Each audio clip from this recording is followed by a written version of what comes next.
ಎಲ್ಲವನ್ನೂ ಓದಿ.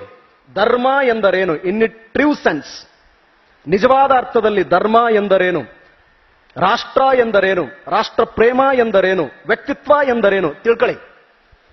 ನಾನು ಇವತ್ತಿನವರೆಗೂ ಕಲಿತಾ ಇದ್ದೀನಿ, ನಿಮ್ಗೆ ಗೊತ್ತಿರಲಿ. ಬಹಳಷ್ಟು ತಪ್ಪು ಕಲ್ಪನೆಗಳು ಇವತ್ತು ಜಗತ್ತನ್ನಾಳ್ತಾ ಇದೆ. ಈ ಜಗತ್ತಿನ ಅತಿ ದುರಂತ ಏನಂತಂದ್ರೆ there are so many wrong notions.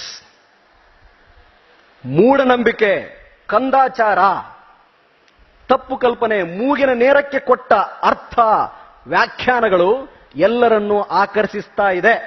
That is very dangerous. That is very dangerous. ಧರ್ಮ ಎನ್ನುವುದು, ಪರಂಪರೆ ಎನ್ನುವುದು, ಸಂಸ್ಕೃತಿ ಎನ್ನುವುದು ಯಾವುದೋ ನೆಲ, ಭೂಮಿ, ಆಶ್ರಯ, ಅಲ್ಲಿಯ ಪ್ರಾಕೃತಿಕ ಲಕ್ಷಣ, ನಿಸರ್ಗದತ್ತವಾಗಿ ನ್ಯಾಚುರಲ್ ಆಗಿ ಬೆಳೆದಿರತಕ್ಕಂಥದ್ದು. ಸಿಂಧೂ ನಾಗರಿಕತೆ ಇಲ್ಲಿ ಬೆಳೆಯಿತು, ಇದಕ್ಕನುಗುಣವಾಗಿ ಒಂದು ನಾಗರಿಕತೆ ಬೆಳೆಯಿತು. ಮೆಸೊಪಟೋಮಿಯಾಕ್ಕನುಗುಣವಾಗಿ ಅಲ್ಲೊಂದು ನಾಗರಿಕತೆ ಬೆಳೆಯಿತು. ಈಜಿಪ್ಟ್ ರಾಷ್ಟ್ರಕ್ಕನುಗುಣವಾಗಿ ಅಲ್ಲೊಂದು ನಾಗರಿಕತೆ ಬೆಳೆಯಿತು, ಭಾಷೆ ಬೆಳೆಯಿತು. ಅಲ್ಲೊಬ್ಬ ಸಂತ ಹುಟ್ಟಿಕೊಂಡ. ಯಾವ ಸಂತನೂ ಯಾವ ಧರ್ಮನೂ ಕೂಡ ಹಿಂಸೆಯನ್ನ ಪ್ರಚೋದಿಸಲಿಲ್ಲ. Remember, all phonetics are one irrespective of their religion. All saints are one irrespective of their religion and area. ಅದು ನನ್ನ ಅರ್ಥ. ರಾಮಕೃಷ್ಣ ಆಶ್ರಮ ನನಗೆ ಕೊಟ್ಟಿರತಕ್ಕಂಥ ಜ್ಞಾನ, ಕಲ್ಪನೆ. ಎಲ್ಲವನ್ನೂ ತಿಳಿದುಕೊಳ್ಳಿ. ರೈಟ್ ವಿಂಗ್ ಅಂತ ಒಂದಿದೆ, ಲೆಫ್ಟ್ ವಿಂಗ್ ಅಂತ ಒಂದಿದೆ, ಸೆಂಟರ್ ಅಂತ ಒಂದಿದೆ, ಏನೇನೋ ಸಿಕ್ಕಾಪಟ್ಟಿದೆ. ಎಲ್ಲವನ್ನೂ ಓದಿಕೊಳ್ಳಿ. Be a open mind. ಆನೋ ಭದ್ರತಃ ಕೃತವೋ ಎಂತು ವಿಶ್ವತಃ, ಋಗ್ವೇದದ ವಾಕ್ಯ. ವಸುದೈವ ಕುಟುಂಬಕಂ. ಇಡೀ ಜಗತ್ತನ್ನೇ ಒಂದು ಕುಟುಂಬವೆಂದು ನೋಡು ಅಂತ ನಮ್ಮ ಪರಂಪರೆ ಹೇಳಿದೆ.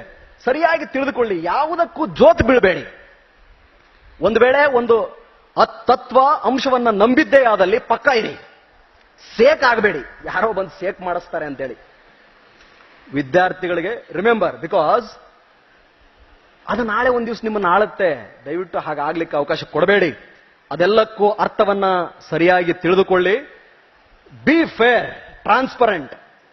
ಬದುಕಿನಲ್ಲಿ ಹುಟ್ಟಿನಿಂದ ಸಾಯುವವರೆಗೆ ನಮ್ಮ ಬದುಕು ಹೆಂಗಿರ್ಬೇಕಪ್ಪ ಅಂತಂದ್ರೆ, ಕಲಾಂರಂತೆ ಆಗದೆ ಹೋದ್ರೂ ಕೂಡ ಅವರ ಹಾದಿಯಲ್ಲಿ ನಡೆದನಪ್ಪ, ಅವರ ಅನುಯಾಯಿ, ಭಗತ್ತನ ಅನುಯಾಯಿ, ಆಜಾದನ ಅನುಯಾಯಿ, ರಾಷ್ಟ್ರಪ್ರೇಮಿ, ದೇಶಪ್ರೇಮಿ.